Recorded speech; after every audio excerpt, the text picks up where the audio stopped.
دوستو دنیا ٹل سکتی ہے لیکن میرے مصطفیٰ کا یہ فرمان نہیں ٹل سکتا۔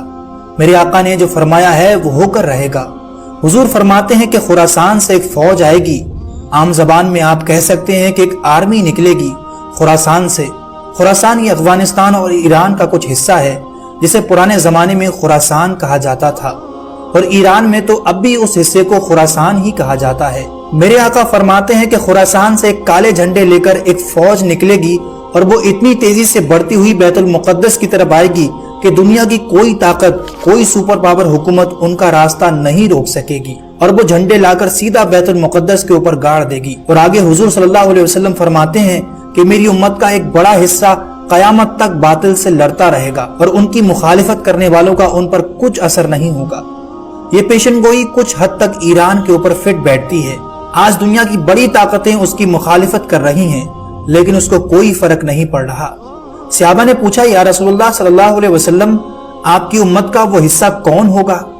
حضور نے فرمایا، بیت المقدس اور اس کے آس پاس رہنے والے مومنین کی جماعت۔ اور ان کی فضیلت میں میرے آقا نے فرمایا، قیامت تک لڑتے رہیں گے اور ان کے خلاف کرنے والوں کا ان پر کچھ اثر نہیں ہوگا۔ اور آج اس حقیقت کو ہم اپنی آنکھوں سے پورا ہوتے ہوئے دیکھ رہے ہیں۔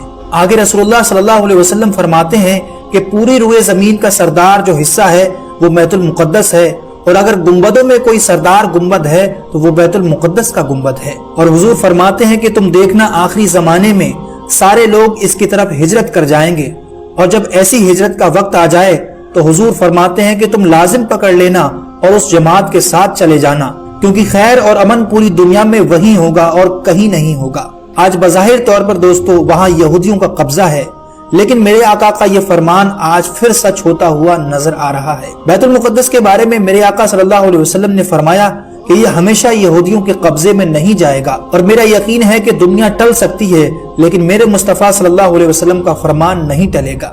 میرے آقا نے جو فرمایا ہے وہ ہو کر رہے گا، اور یہ کب ہوگا اس کی پہچان بھی ہمارے نبی نے پہلے ہی بتا دی تھی، اور اس فوج کا جھنڈا بھی بتا دیا تھا کہ کیسا ہوگا۔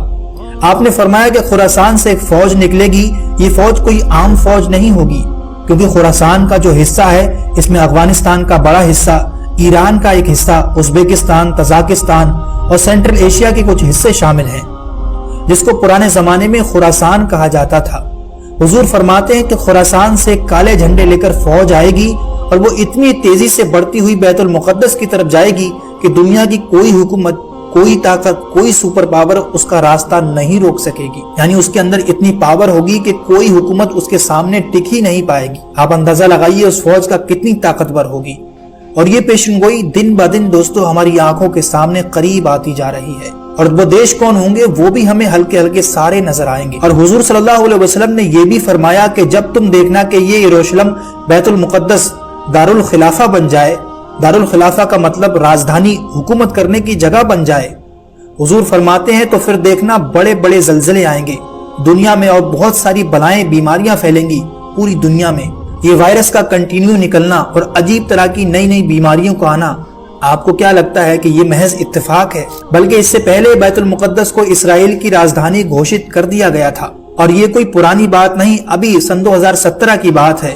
ان یہودیوں نے بیت المقدس کو اپنی راجدھانی ڈکلیئر کر دیا، اور اپنے سارے سفارت خانے، جتنی بھی ایمبیسی ہیں، انہوں نے سب وہاں پر منتقل کرنا شروع کر دیا، اور بیت المقدس کو اپنی کیپٹل سٹی بنانے کا اعلان کر چکے ہیں۔ اور اس بات کو 7 سال پہلے امریکہ بھی تسلیم کر چکا ہے۔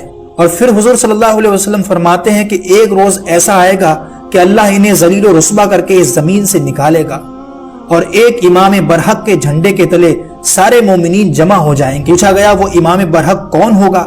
ہمارے نبی فرماتے ہیں کہ وہ میری اولاد میں سے ہوگا، اور اس کا نام میرے نام پر ہوگا، اور اس کے باپ کا نام میرے باپ کے نام پر ہوگا، اور اللہ ان کو امام مہدی علیہ السلام کی شکل میں بھیجے گا۔